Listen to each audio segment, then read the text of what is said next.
rated M for mature. Empire Bay is the city that the game takes place in. It's based on mostly New York with a couple of other little cities mixed in there in the 1940s and 1950s. And this is the world that Vito and the player explores. One of the goals when we started really developing the characters was that we wanted these to feel like real people.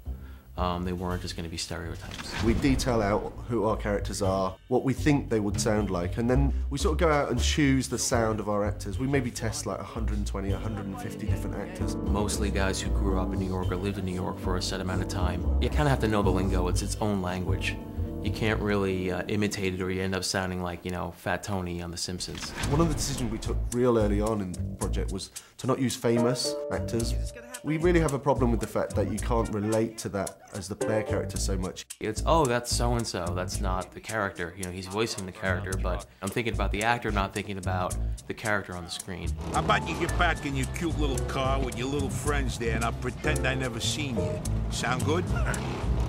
Something we did for Mafia II that a lot of games don't do is that we brought all the actors together and we did 5 or 6 guys at a time on an ADR stage actually playing off one another. Having these guys just banter with one another, you really get that higher level of performance that we really needed and really wanted to achieve with Mafia.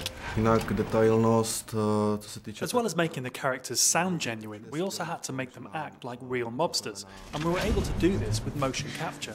Máme k dispozici motion.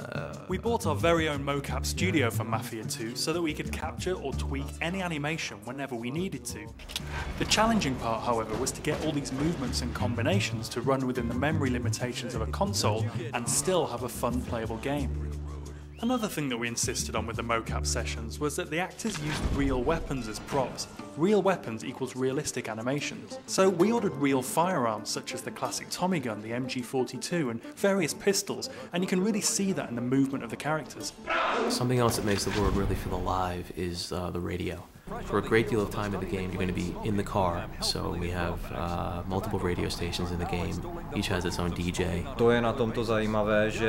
We worked really hard on the DJ scripts to get them just right and to set the scene for the 1940s and 1950s. The DJs talk about period news and world events such as World War II, and they perform charming old-fashioned style commercials. The DJs really help to create an authentic atmosphere. And they all play different type of music, and I think we spent about 4 years working on the soundtrack at this point. Empire Bay's news hub. Vedle hudby v rádiu. Besides the music on the radio, Mafia 2 also uses a lot of cinematic score that we composed here in the 2K Czech studio. The game contains many Hollywood-like elements, so we naturally needed music to support this. V podstate sa skomponovalo viac ako 180 minút hudby. In total, we composed over 3 hours of original music using electronic samples and computer programs, but we knew that to convey the right emotions, we needed to re-record it with live musicians.